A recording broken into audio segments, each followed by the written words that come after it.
कहानियाँ तो बहुत सुनी होंगी, लेकिन आज की कहानी एक रेशमी धागे से शुरू होकर सनातन के अनंत ज्ञान तक जाएगी। क्योंकि राखी सिर्फ एक धागा नहीं, सनातन की आत्मा की आवाज है।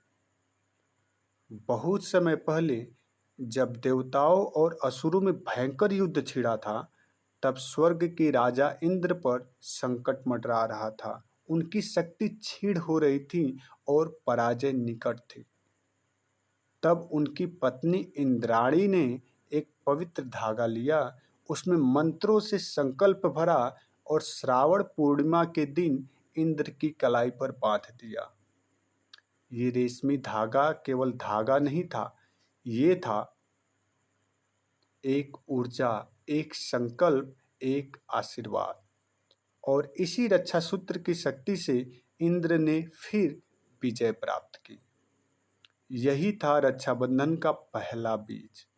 और ये धागा कोई भी किसी को बांध सकता था, जहां भी रक्षा की भावना हो। अब आते हैं उस कथा पर जहां रक्षा सूत्र ने रिश्ते को रूप दिया। दानव के राजा बलि बलशाली, दानी, लेकिन भगवान विष्णु को वचन देकर उन्हें पाताल में ले गए। विष्णु के वियोग में माता लक्ष्मी व्याकुल हुई। तब उन्होंने एक साधारण गृहिणी के रूप धारण किया और श्रावण पूर्णिमा के दिन राजा बलि की कलाई पर राखी बांधी। लक्ष्मी ने बलि को भाई कहा और बलि ने कहा, बहन, आज से तेरी रक्षा का वचन मेरा धर्म है। उसी क्षण लक्ष्मी ने अपना रूप प्रकट किया और भगवान विष्णु को लौटाने का वरदान मांगा। और तभी से रक्षा सूत्र और रक्षाबंधन भाई बहन के अटूट रिश्ते का प्रतीक बन गया। एक ओर पत्नी ने पति की रक्षा के लिए संकल्प लिया, तो दूसरी ओर बहन ने भाई से रक्षा का वचन लिया। कभी रक्षा देने वाला धागा बना, तो कभी रक्षा मांगने का, लेकिन भावना एक ही रही, रक्षा का संकल्प, प्रेम का वचन और संबंधों की मर्यादा का स्मरण।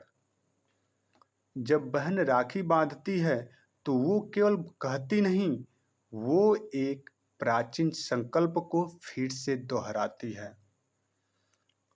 ओम येन बद्धो बलि राजा दानवेंद्रो महाबलः तेन तामपि बंधामि रक्षे माचल माचल। यानी जिस सूत्र से बलि को बांधा गया, उसी से तुझे बांधती हूँ, तू डगमगाना मत, तू रक्षा करना। रक्षाबंधन सिर्फ भाई बहन का त्योहार नहीं, ये एक संस्कृति की चेतना है।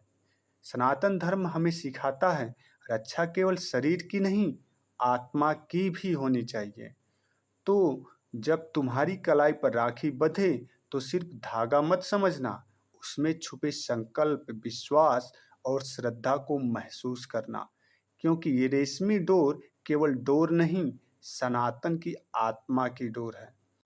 सनातन का सार, सनातन की आवाज में आपका स्वागत है। रक्षाबंधन के इस पवित्र अवसर पर सभी को शुभकामनाएं। हर हर महादेव।